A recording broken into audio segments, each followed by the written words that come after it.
는 이제 지난번에 이어서 두 번째 제가 말씀을 여러분들과 함께 나눕니다. 여러분, 룻기는 한 가정의 이야기입니다.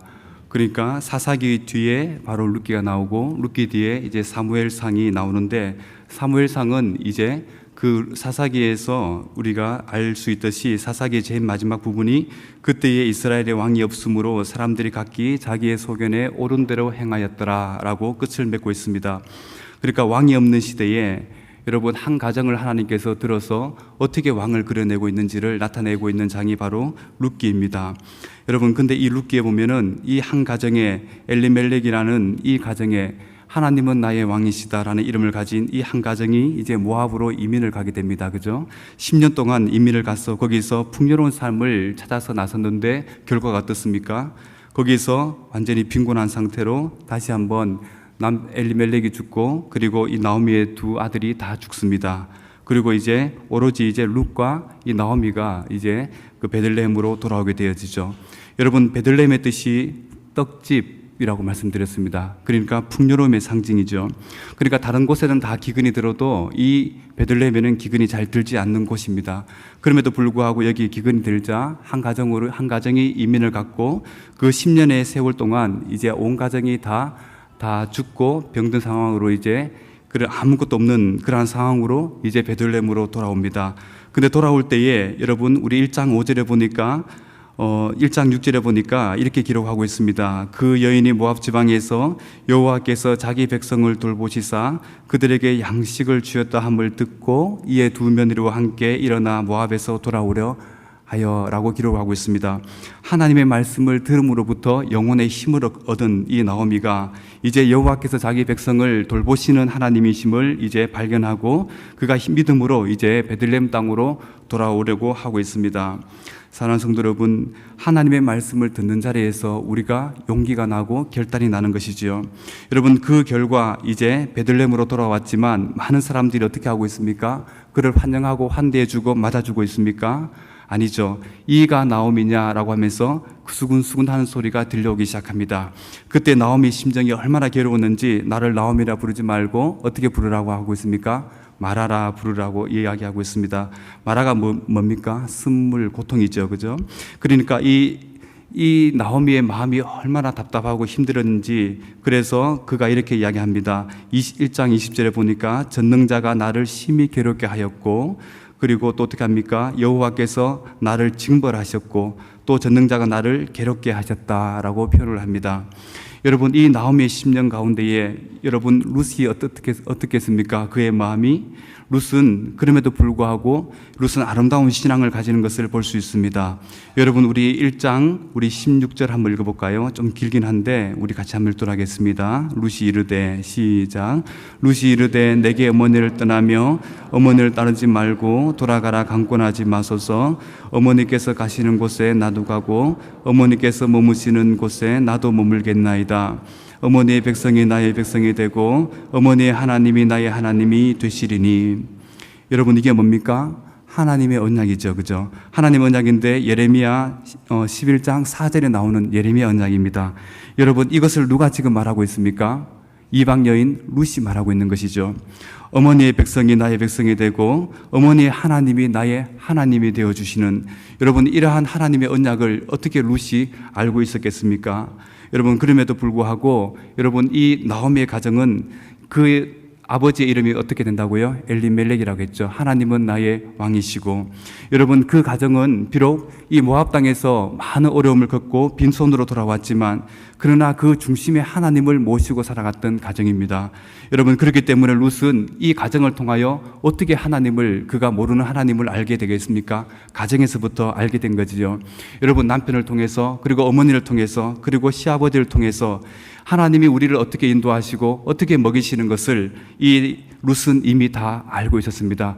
근데 알고만 있는 것으로 끝나는 것이 아니라 이제 그의 마음 가운데에 이 하나님이 나의 하나님임을 이제 그는 신앙 고백으로 나타내고 있는 것이지요.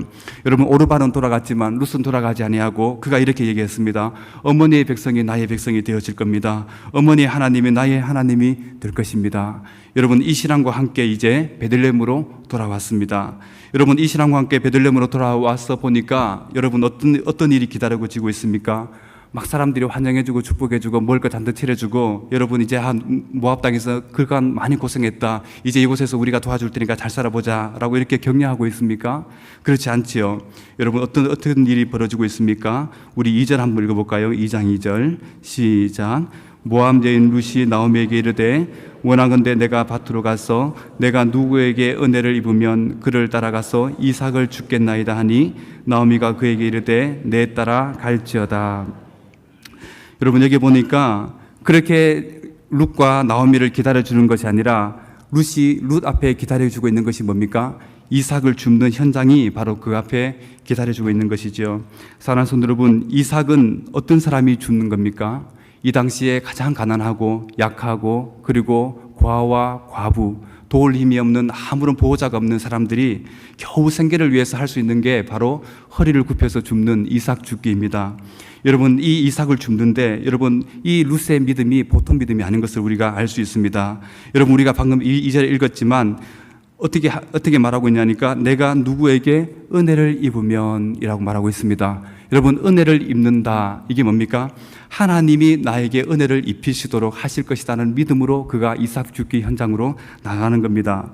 여러분 그냥 단순하게 그냥 우연히 내가 나가는 게 아니라 하나님이 반드시 나를 돌보십니다. 하나님의 백성이 바로 내가 하나님의 백성이 될 것이기 때문에 하나님은 반드시 나를 돌아보실 것입니다. 여러분 이 믿음을 가지고 그가 나가는 곳이 어디입니까? 이삭 주기 현장으로 나가고 있습니다. 여러분 이 시대가 어떤 시대라고 말씀드렸습니까? 사사시대입니다. 그것도 사사시대의 초기 시대입니다. 여리고성을 무너뜨렸던 여러분 기생 라합과 결혼했던 그 인물, 여러분 그 인물이 뒤에 쭉 나오게 되었는데 살몬과 결혼하게 되죠. 그죠? 그 살몬과 결혼하고 보아스를 낳고 보아스는 또 룻에게서 오벳을 낳게 되어지는 그리고 다윗왕을 낳게 되어지는 이 왕조를 이렇게 그려지는 그 과정 가운데에 여러분 이 룻이 이제 등장하고 있는 것이죠. 여러분 이 사사 시대 초기에 자기의 소견에 좋을 대로 했던 이 시대에 이 이방인이었던 룻은 바로 이 아름다운 신앙 고백과 함께 이제 신앙 고백으로만 끝나는 것이 아니라 삶의 현장으로까지 이어지는 것을 볼 수 있습니다. 사랑하는 성도 여러분, 우리의 신앙의 믿음의 진수가 정말로 어디에 있습니까? 신앙 고백으로만 끝나는 것이 아니라 이 신앙 고백을 가지고 어디로 나가야 합니까? 삶의 현장까지 나가는 겁니다. 삶의 현장까지 가서 뭐 합니까? 이삭을 줍는 이 작은 일이라 할지라도 여러분 내가 겨우 우리 먹고 사는 이 작은 일이라 할지라도 하나님이 반드시 나에게 은혜를 입혀주신다는 이 믿음을 가지고 나가는 것, 여러분 이것이 바로 신앙인이 우리에게 바로 마음을 먹어야 되는 것이죠. 사랑하는 성도 여러분, 이제 룻이 이러한 아름다운 신앙 고백과 함께 이제 가정에 시집 와서 여러분 이러한 어려움을 겪고 있다가 이제 그가 어머니를 위하여 이제 현장으로 나가고 있는 것을 볼 수 있습니다. 여러분 우리가 1장 마지막 절에 보니까 이 시기를 얘기하고 있는데 언제라고 얘기하고 있습니까? 보리 추수할 때에라고 단서를 붙이고 있습니다. 여러분 하나님께서는 이제 이삭을 줍는 그 현장 가운데에 이 룻을 보내시는데 보리 추수하는 그 시기가 되자 이제 룻이 베들레헴 땅으로 돌아오게 되었죠. 그죠? 그러니까 여러분 이 이삭 주기는 가장 약하고 가난하고 그리고 고아와 과부들이 할 수 있는 그러한 이삭 주기가 바로 이삭 주기라고 말씀드렸습니다. 그런데 여러분 오늘날 얼마나 많은 사람들이 여러분 이런 일들을 잘 하려고 하지 않습니다. 너무나 여러분 큰 것들을 하길 원합니다. 여러분 한 번에 대번에 많은 돈을 벌길 원합니다. 여러분 그래서 오늘날 우리들이 많이 이렇게 팔리는 것 중에 여러분 경제가 어려우면 어려울수록 여러분 통계가 나왔는데 참 재밌는 통계가 나왔습니다. 경제가 어려우면 어려울수록 제일 잘 팔리는 게 있는데 그게 뭔 줄 아십니까? 복권이라고 합니다. 여러분 경제가 어려우면 어떻게 됩니까? 허리띠를 조아매고 이삭 주기 현장에서 나가서 그렇게 살아야 될 테인데 사람들이 그렇게 살지 않는다는 것이죠. 복권으로 그 경제적 어려움들을 해결해 보려고 하는 그 심리가 그 가운데 있다고 합니다. 여러분 로또 복권이 언제 나왔냐면 2002년도 12월에 출시가 되었습니다. 여러분 그때 이 로또 복권은 45개의 숫자를 모두 조합해서 6개 숫자를 맞춰야지만 여러분 이게 1등이 되는 겁니다. 여러분 근데 이 확률이 무려 얼마인 줄 아십니까? 814만 5,060분의 1입니다.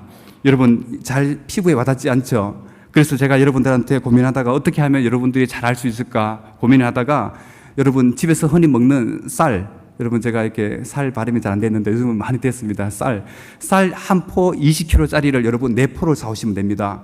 여러분 4포를 사오시면 그 쌀알 개수가 몇 개인 줄 아세요? 그게 800만 개입니다. 여러분 그 중에서 하나가 맞아야 되는 겁니다. 여러분 어떻습니까? 이 확률이 낮아요, 높아요? 여러분 이 정도로 어려운 것이 바로 로또 복권입니다. 여러분 그런데 많은 사람들이 여기에 한 일주일 동안 얼마나 로또 복권을 하는 줄 아세요? 650만 명이 로또 복권을 산다고 그럽니다. 통계에 의하면. 여러분 650만 명이면 여러분 우리 대전 인구가 몇만 명입니까? 150만 명. 우리 대전 인구가 다 사야 됩니다. 그것도 부족합니다. 광주 인구가 147만이라는데 150만 잡고 또 다 사야 됩니다. 여러분 그걸로도 부족합니다. 이제 부산 인구가 300만이니까 부산 인구가 로또를 다 사야 됩니다. 여러분 이 많은 사람들이 여러분 지금 일주일 동안 뭘 산다고요? 복을 사기 위해서 복권을 사는 겁니다. 여러분 그러나 오늘 성경에서는 룻은 그런 허황된 일들에 마음을 두지 않습니다. 지금 어디로 가고 있습니까? 이삭 죽기 현장으로 지금 들어가고 있습니다. 여러분 이삭 죽기는 허황된 일이 아닙니다.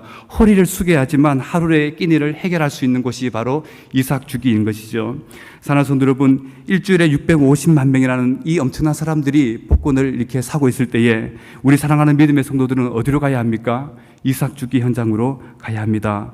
여러분 그곳에서는 사람들이 잘 알아봐 주시지 않습니다. 여러분 거기서는 여러분 이마에 땀을 흘려야지 겨우 하루가 해결되어지는 그러한 일들이 우리 앞에 기다려져 있습니다. 여러분 근데 그 일들을 지금 룻은 아무런 감당 없이 아무런 마음의 불평함 없이 어머니를 위하여 그 일들을 감당해내는 것을 볼 수 있습니다. 사랑하는 성도 여러분, 그런데 오늘 여기 표현해 보니까 재미있는 표현이 나옵니다. 우리 4절 한번 읽어볼까요? 4절 시작. 마침 보아스가 베들레헴에서부터 와서 베는 자들에게 이르되 여호와께서 너희와 함께 하시기를 원하노라 하니 그들이 대답하되 여호와께서 당신에게 복 주시기를 원하나이다. 여러분 룻이 어떻게 합니까? 3절에서는 우연히 그 밭으로 보아스 밭으로 들어갔다라고 하지만 4절에서는 그것을 우연히라고 받지 않고 어떻게 합니까? 뭘로 받습니까? 마침이라는 말로 이것을 받아내고 있습니다. 여러분 이 표현이 뭡니까? 마침은 뭡니까? 그냥 우연히 그렇게 이루어진 것이 아니라 하나님께서 계획하시고 인도하셔서 마침내 그 보아스 땅으로 들어오게 된 것을 우리에게 말씀하고자 하는 것입니다. 사랑하는 성도 여러분, 오늘날 많은 사람들은요 우리가 너무나 일을 쉽게 해내기를 원합니다. 여러분 사람들이 이마에 땀을 흘리는 일을 너무나 기피합니다. 여러분 그 일들이 어떤 일이 되었던 여러분 저는 이렇게 생각합니다. 여러분 그냥 육신의 양식을 위하여도 이마에 땀을 흘려야 되는데 우리 영혼의 양식을 위하여도 우리가 땀을 흘려야 된다라고 저는 생각합니다. 여러분 그 영혼의 양식을 위하여 흘려야 되는 땀이 뭡니까? 바로 말씀과 기도 생활인 것이죠. 여러분 근데 오늘 많은 사람들이 기도의 생활이 점점점 줄어들고 있습니다. 새벽 기도회 때도 사람들이 여러분 많이 줄어들고 있고 그리고 또 예배 시간에도 성도들이 말씀을 사모하지 않은 채 이렇게 그냥 우연히 왔다가 가는 이런 일들이 일어나게 되어집니다. 여러분 왜 그렇게 하고 있습니까? 기도하는 게 어렵기 때문에 그렇습니다. 여러분 기도가 얼마나 어렵습니까? 기도 와서 이렇게 더운데 시간 내서 여러분 참석해야 됩니다. 자물줄에 가야 합니다. 그리고 육신의 피곤함을 가지고 나와야 됩니다. 그리고 말씀을 듣고 그 말씀 가운데에 오늘 또 하나님의 뜻을 구하며 엎드려야 됩니다. 여러분 하나님이 바로 말씀해 주십니까? 아니죠. 하나님의 말씀을 내 가운데 음성 가운데 맺히도록 여러분 끝까지 하나님의 뜻을 구하고 그 무릎을 꿇고 주아려야 됩니다. 여러분 그때 하나님께서 우리 심령을 노크를 하기 시작하시죠. 그리고 하나님의 긍휼하심을 우리 마음 가운데 나타내기 시작하십니다. 여러분 하나님의 긍휼하심을 우리 가운데 나타내게 되어질 때에 우리 가운데 하나님의 불붙는 마음들이 생겨나기 시작합니다. 그때에 우리는 어떤 일을 하게 됩니까? 바로 기도로서 이삭을 줍는 일들을 감당하게 되는 것이죠. 누구 생각할 때 마음이 견딜 수가 없습니다. 눈물이 납니다. 하나님 오늘 내가 이렇게 신방했더니만 하나님 이 가정에 꼭 필요한 것이 있습니다. 하나님이 저 가정에 채워주셔야 하는데 하나님 정말 아무런 도움의 손길이 없습니다. 우리 아버지 하나님 저 영혼을 위하여 주님 오늘도 간구하오니 하나님 도움의 간구를 허락하여 주시옵소서. 여러분 이 일이 쉬운 일입니까? 어려운 일입니까? 여러분 이 일은요 우리가 돈이 많다고 되는 것 아닙니다. 우리가 여러분 학벌이 많다고 되는 것 아닙니다. 여러분 이 일은 바로 허리를 굽히는 여러분 하나님의 뜻을 구하기 위하여 납작 엎드려서 하나님의 마음을 우리 가운데에 심령을 흘려보낼 수 있는 여러분 이 마음이 우리 마음 가운데 있어야 될 때에 비로소 가능한 일이 바로 이삭 주기 현장입니다. 그런데 많은 사람들이 기도에 대해서 너무나 쉽게 말하고 있습니다. 기도 그거 하면 되지. 그거 뭐 못할 거 뭐 있어. 기도는 이거지. 왜 기도를 그렇게 하는 거야? 라고 말하고 있습니다. 그러나 여러분 기도는 그런 게 아니죠. 이삭 주기같이 땀을 흘리고 여러분 한 알 성도들의 영혼들이 얼마나 여러분 핍절해 있는 상황을 여러분 눈으로 바라보면서 내 영혼을 채우는 그 양식과 같은 여러분 그런 것이 바로 기도의 현장이고 그것이 바로 이삭 죽기의 현장입니다. 사랑하는 성도 여러분, 또한 여러분 우리가 이삭 죽기를 하는 사람들은요 우리 가운데 식탁에 우리 교제를 여러분 경홀히 여기지 않습니다. 어느 날 한 번은 제가 이렇게 집에 돌아가서 저희 아들과 함께 둘러앉아서 밥을 먹었습니다. 얘들아 밥을 먹자라고 했습니다. 근데 저희 아내가 요리를 참 잘하거든요. 막 앞치마를 두르고 앉아서 막 이렇게 기름에 뭘 볶고 막 합니다. 그럴 때 이렇게 그릇한 음식을 탁 꺼내와서 이렇게 자녀들에게 식탁을 딱 차려놓고 얘들아 맛있게 먹어라고 합니다. 얘들아 먹자라고 하면서 이제 그 음식을 한 입 탁 넣는데 저희 아들이 이렇게 이야기합니다. 엄마 왜 이렇게 맛이 없어? 라고 이렇게 얘기합니다. 여러분 그래서 제가 어떻게 하겠습니까? 그때는 기억이 안 났는데 후에 제가 이런 생각이 들었습니다. 아, 내가 교육을 잘못시켰구나. 이거 하나님이 주신 것인다는 것을 자녀에게 가르치지 않았구나. 여러분 그래서 그 다음부터는 제가 이 아이들에게 가르쳤습니다. 오늘도 하나님께서 우리에게 일용할 양식을 주셔서 우리가 이것을 먹고 저녁 식탁을 둘러앉는 거야 라고 가르쳤습니다. 여러분 그렇습니다.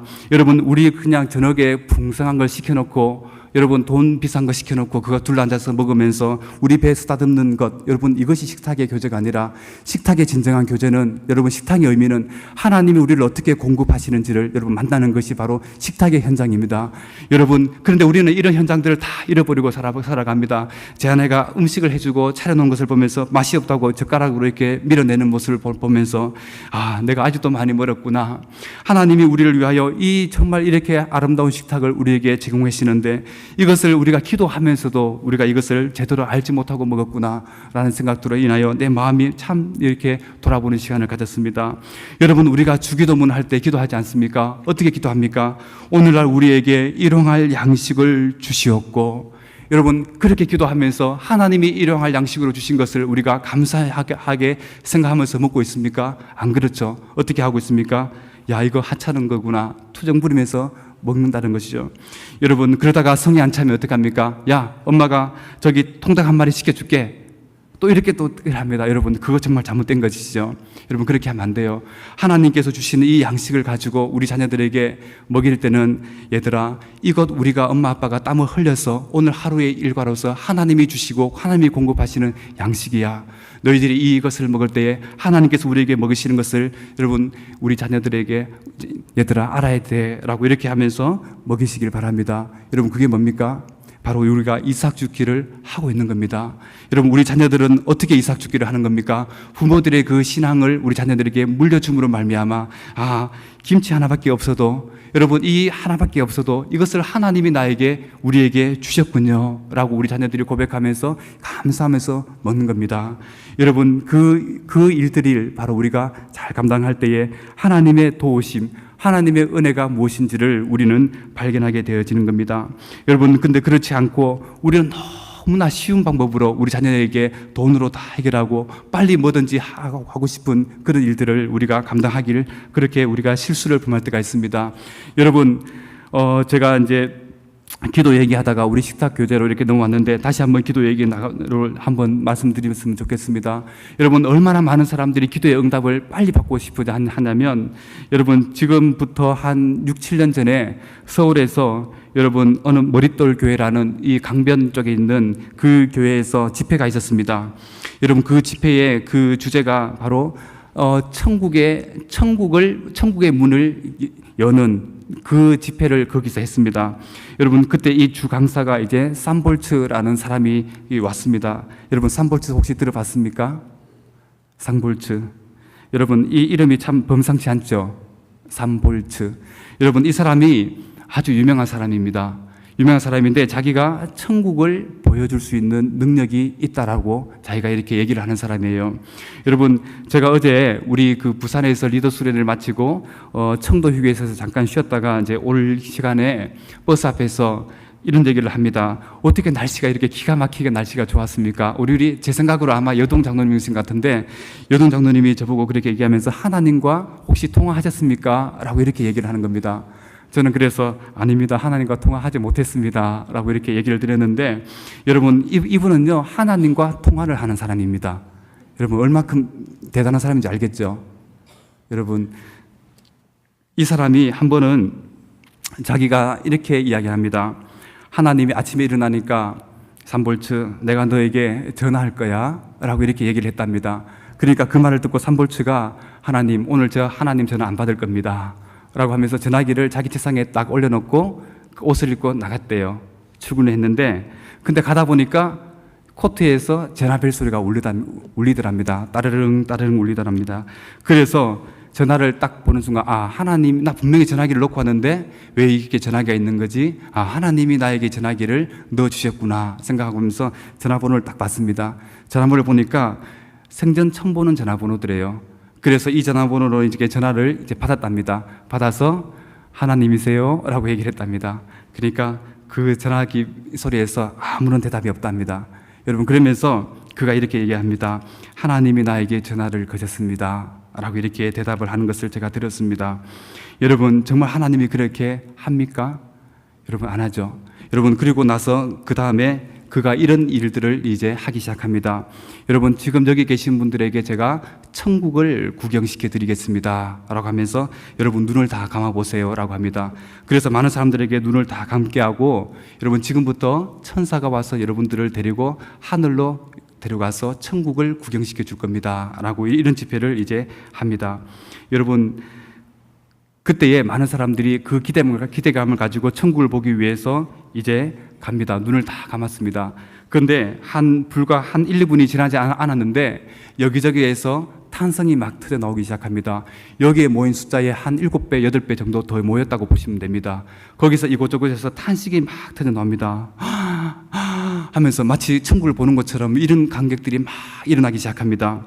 여러분, 제가 그 중심에서 딱 앉아서 제가 그 집회 제가 왜 갔겠습니까?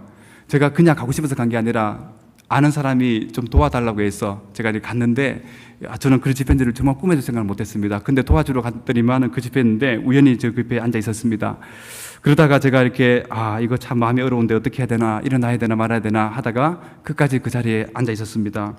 근데 다들 끝나고 나서 제가 이제 화장실에서 이렇게 사람들이 하는 얘기를 들었습니다. 야, 너 천국 구경했니? 라고 하니까 아니, 천국 구경 못했는데 누가 나를 이렇게 등 뒤에서 잡아서 하늘로 쫙 밀고 올라가는 것을 내가 느꼈어 라고 이렇게 얘기합니다.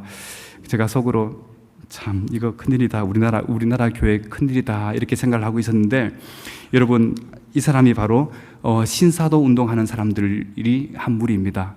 여러분, 바로 이런 집회들이 서울에서는 대거 많이 있었습니다. 오륜교에서도 있었고 여러 집회에서도 많은 이런 일들이 있게 되어집니다. 여러분, 왜 이런 일들을 하고 있습니까?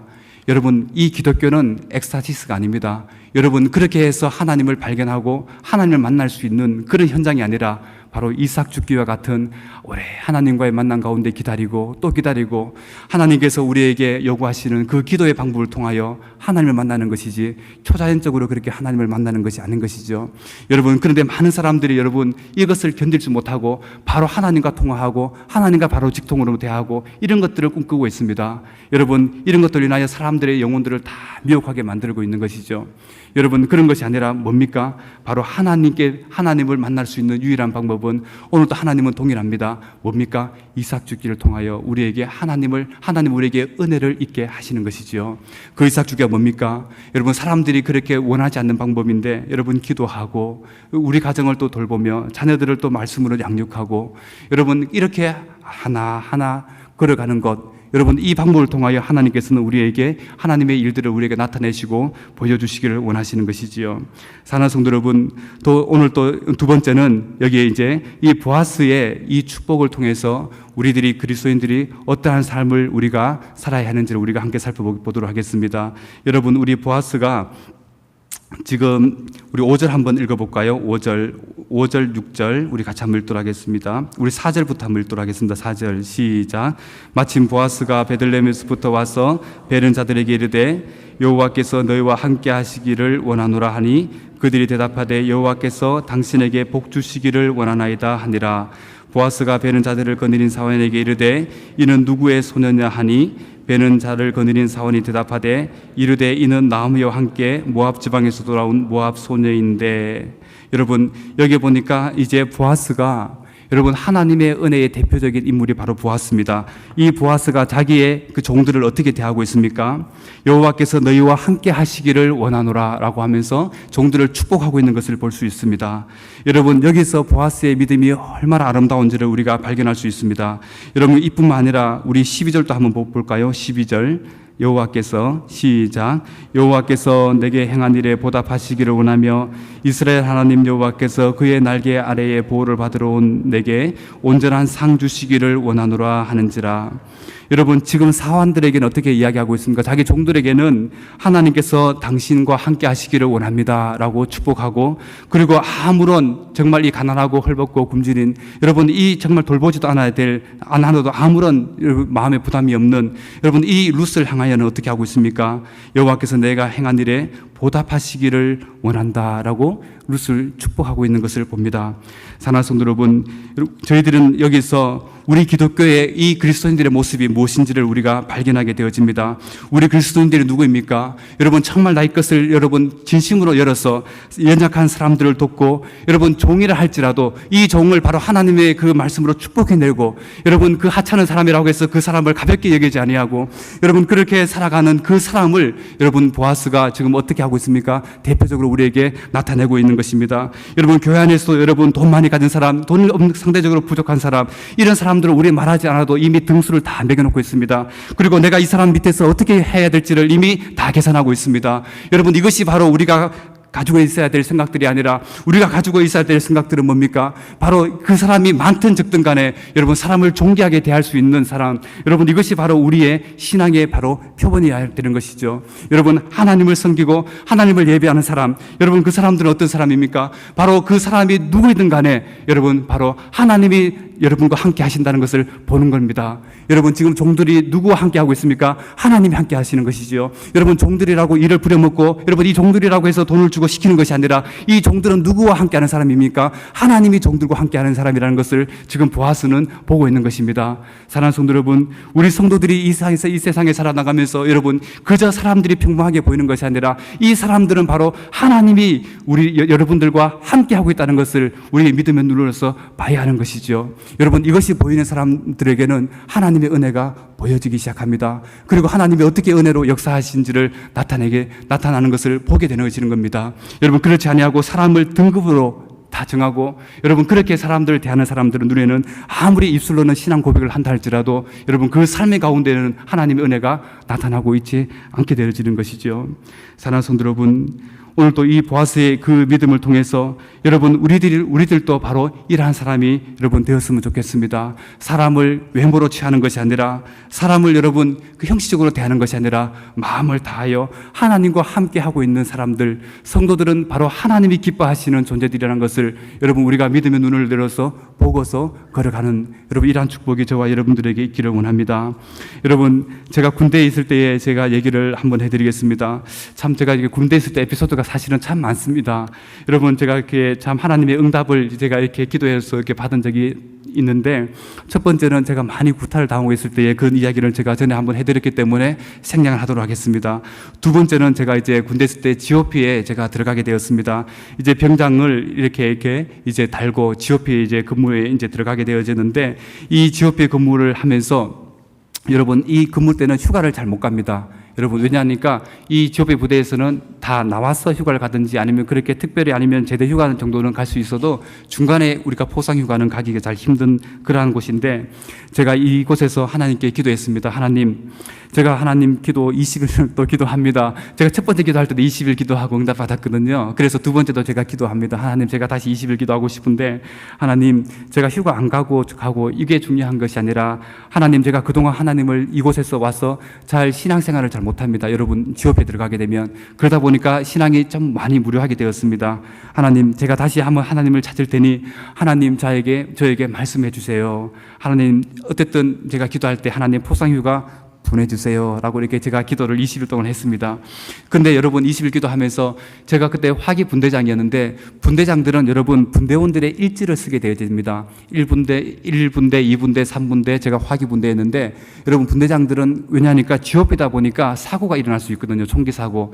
그러다 보니까 이 분대원들이 한 15명 정도, 16명 정도 있는데 이 사람들을 매일마다 한 사람씩 다 관찰 일기를 다 써야 됩니다. 여러분, 한 명 쓰기도 힘든데 하루에 15명씩 매일마다 쓴다는 거 어려울까요? 쉬운 것일까요? 어렵죠. 그죠? 여러분, 근데 저는 마음 가운데 기도로서 딱 정하고 나니까 여러분, 제 마음 가운데 이거부터 써야겠다라는 생각이 딱 듭니다. 그래서 종이 연습장을 한 권 갖다 놓고 분대원 관찰 일기라고 해서 누구누구 2병, 누구누구 3병 다 쓰기 시작합니다. 하루에 15명을 다 기록했습니다. 그렇게 해서 20일이 지나고 또 한 달이 지났습니다. 그래도 끝까지 제가 다 매일마다 어떻게 생활하고 있는지를 다 기록을 했습니다. 그런데 12시에 이제 거기서 교대 근무가 이루어졌을 때에 제가 이제 내무반으로 들어왔는데 그때 갑자기 연대에서 바로 이렇게 순찰이 들이닥쳤습니다. 갑자기 순찰이 들이닥쳤는데 그때에 이제 장교가 와서 여러분들 지금 분대장들은 다 분대원 관찰 일기를 제출하십시오라고 이렇게 얘기를 합니다. 옳거니 잘 됐다 라고 제가 관찰 일기를 두껍게 이렇게 제출했습니다. 근데 다른 1분대장, 2분대장, 3분대장들은 하나도 안 썼습니다. 정말로 너무 심할 정도는 안 썼어요. 근데 저는 어떻습니까? 제 거를 다 썼거든요. 그러니까 이 장교가 이것을 가지고 연대장에게로 가지고 가버렸습니다. 가지고 가서 연대장에게 보고했습니다. 3구연대 2대대 6중대 2소대 이 화기분대장이 연대장님 한번 보세요. 지금까지 하루 다 그러지 않고 이거를 다 기록했습니다. 한번 보세요 라고 이렇게 보여드렸답니다. 그래서 연대장이 이것을 보고 나서 이 친구 빨리 휴가 보내주라 라고 해서 바로 그 다음날 바로 전화가 왔습니다. 저를 중대장이 찾았습니다. 불러서 야, 너 빨리 지금부터 휴가 갈 준비해라 라고 해서 제가 제대 말년에 또 갔다 왔습니다. 갔다 오면서 제가 드는 생각이 뭐냐 하니까 여러분 하나하나 기록하는 거 쉽지 않죠. 그죠? 그거 뭡니까? 이삭죽게 하는 겁니다. 여러분 그렇게 사람들을 쓰는 것만 쓰는 것이 아니라 쓰고 여러분 어려운 사람이 있으면 그를 축복하고 도와주고 여러분 그 일들을 하는 것이죠. 한 번은 군대 생활하면서 12월 25일 성탄절이 되었습니다. 여러분 이 순찰을 돌다가 제가 이렇게 이제 GOP에서 그 성탄절 아이들한테 가장 기억에 남는 이 성탄절을 만들어주고 싶어서 한 달 전부터 애들한테 고요한 밤, 거룩한 밤 찬송가를 가르쳐 주었습니다. 다 1분대, 2분대, 3분대 다 모아서 제가 제일 고참이었으니까 다 불러 모아서 니는 소프라노, 니는 엘토, 니는 테너, 니는 그리고 베이스 이렇게 해서 4분단씩 다 찢어서 그렇게 연습을 시켰습니다. 마음에 안 들면 또 시키고 또 시키고. 근데 이것을 강압적으로 할 수 없잖아요. 뭐 산얘기면서 계속 그렇게 했습니다. 그러니까 나중에는요, 우리 성가대처럼 찬양대처럼 화음을 잘 넣어서 고요한 밤, 거룩한 밤을 아이들이 불어내는 겁니다. 여러분, 그래서 우리가 성탄절 25일 날 여러분 제가 불을 다 끄고 내무반에서 이제 우리가 다시 한번 초를 딱 켜면서 자, 지금부터 하나, 둘, 셋 하니까 고요한 밤, 거룩한 밤 하면서 이렇게 사부로 쫙 흘러 퍼지는데 여러분 아이들의 눈에서 눈물이 쭉 내는 것을 제가 보았습니다. 여러분 이것을 보면서 여러분 아이들이 여러분 어떻게 되겠습니까? 하나님을 여러분 알게 되는 것이죠. 그리고 그 아이들에게 말씀도 가르치고 그리고 그 아이들에게 또 신앙도 지도했던 그런 길이 납니다. 여러분 제가 이제 군대를 제대하고 제가 이제 대구에 있었는데 이 친구들이 어느덧 전역을 해서 찾아왔습니다. 여러분 잘 찾아오기 쉽지 않잖아요. 대구까지. 근데 2명이 찾아왔습니다. 찾아와서 그때가 그립습니다 라고 이렇게 하면서 또 예정도 이렇게 나눴던 기억이 납니다. 여러분 우리들이 사람을 잘 축복하잖아요. 잘 축복하면 여러분 사람을 강압적으로 시켜서 일이 잘 진행되는 것 같아도 여러분 그것이 우리가 사람을 진정으로 다루는 게 아니라 사람을 잘 알아듣지 못해도 또 기다리고 여러분 또 기다리는 겁니다. 그렇게 해서 하나님의 방법대로 이 친구들을 또 가르치고 여러분 그렇게 하는 것이 뭡니까? 바로 하나님께서 우리에게 요구하시는 이 보아서와 같은 마음으로 그를 섬기는 것이지요. 여러분 결코 하나님은 여러분 강압적으로 일을 행하시지 않습니다. 하나님이 이미 오랫동안 기다리시기 때문에 기다리시고 하나님 또 이렇게 룻이 자기 땅에 들어와도 룻을 그저 돌려보내는 것이 아니라 어떻게 하고 있습니까? 우리 12절 다시 한번 읽어볼까요? 12절 말씀 시작. 여호와께서 내가 행한 일에 보답하시기를 원하며 이스라엘 하나님 여호와께서 그의 날개 아래에 보호를 받으러 내게 온전한 상 주시기를 원하노라. 여러분 여기 보니까 지금 룻이 지금 보아스의 밭에 가는데 이 밭이 어떤 자리입니까? 하나님의 날개의 자리라고 보아스는 말하고 있습니다. 사랑하는 성도 여러분, 이삭 죽기를 하는 그 현장이 여러분 어디입니까? 바로 하나님의 보호가 있는 하나님의 날개 현장이라는 것을 여러분 보아스는 바로 보고 있는 것이지요. 사랑하는 성도 여러분, 오늘날 많은 사람들이 여러분 빨리 진급하고 빨리 성공하고 빨리 하고 싶은 여러분 이러한 마음들 가운데에 여러분 하나님은 우리에게 요구하신 게 뭡니까? 바로 이삭 죽기 가운데서 하나님이 우리를 이 일을 통하여 하나님 우리를 다루어 내시기를 원하십니다. 여러분 그때 우리가 믿음의 눈을 열어서 보는 그게 뭡니까? 하나님의 날개 아래에 있다는 것을 보게 되어지는 겁니다. 여러분 그렇지 아니하고 내 방법대로 하고 여러분 그렇지 아니하고 그냥 남들이 세상 사람들이 다 하는 방법대로 하는 것, 여러분 여기에서는 절대로 하나님의 날개 아래에 내가 있다는 것을 알지 못하죠. 여러분 우리 그리스도인들이 하나님의 날개 아래에 있다는 것을 언제 볼 수 있습니까? 바로 하나님의 방법대로 일을 처리하고 하나님의 방법대로 이삭 죽고 하나님의 방법대로 여러분 사람들을 사랑하고 돌보는 사람들, 그 눈에서는 하나님의 날개가 이렇게 아름답게 쫙 펴져 있다는 것을 여러분 우리 믿음의 눈을 보여서 보여지는 겁니다. 사랑하는 성도 여러분, 말씀을 마치도록 하겠습니다. 여러분 우리가 다시 한번 오늘 이 본문의 말씀을 통해서 보아스의 신앙을 우리가 가졌으면 좋겠습니다. 사람을 형식으로 대하지 아니하고 사람을 진심으로 대할 줄 알고, 여러분 룻에게 바로 자기에게 들어왔던 그 사람을 하나님의 날개 그늘 아래에 있다는 것을 보여줄 수 있는 여러분 이러한 믿음의 성숙한 그리스도인들이 되셨으면 좋겠습니다. 여러분들 우리가 연약한 사람들을 무엇으로 도울 수 있겠습니까? 여러분 돈으로, 물질로, 물론 글로 도울 수 있습니다. 그러나 정말 하나님의 살아계신 신앙으로서 그들을 도우는 겁니다. 지금 하나님의 날개 그늘 아래 여러분들이 피하여 들어가고 있습니다. 여러분 그때의 이 룻의 마음이 어떻습니까? 그의 마음 가운데 확신이 있는 것이죠. 하나님은 역시 나를 돌보시고 계시는구나. 사랑하는 성도 여러분, 오늘도 우리가 이 세상 살아가면서 이 그리스도인들로서 이 세상을 살아가는 여러분 귀하고 아름다운 축복이 어디에 있습니까? 바로 하나님이 우리를 돌보신다는 것을 많은 사람들에게 나의 삶과 나의 모든 것을 경험을 통해서 나타내는 것, 여러분 이것은 이삭 죽기를 하지 아니하고는 절대로 알 수 없습니다. 여러분 내일부터 우리의 삶 가운데에 직장생활 가운데 이삭 죽기가 있게 되어집니다.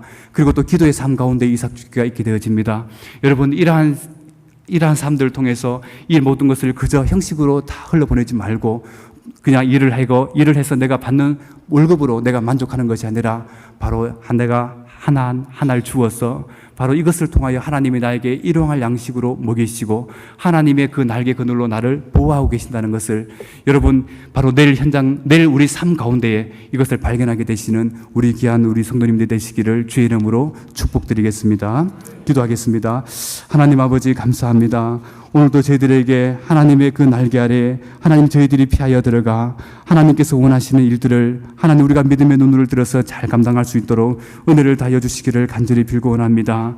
아버지 하나님 세상 사람들이 빨리 성공하길 원하고 하나님 힘든 일을 다 피하고 있을 때에 하나님 이마에 땀을 흘리고 허리를 굽혀서 하나님 그곳이 바로 하나님의 날개의 현장인 것을 우리들이 믿음의 눈을 들어서 볼 수 있도록 도와주옵시고 이 믿음 가운데에 하나님께서 우리에게 온전한 상급으로 하나님 우리에게 보답하심을 하나님 이 상주심을 바라보며 걸어갈 수 있도록 은혜를 다하여 주시옵소서. 내일의 삶 가운데도 하나님이 하실 일들을 기대하는 이 복된 하루가 될 줄 믿사오며 살아계신 예수님의 이름으로 기도드리옵나이다. 아멘.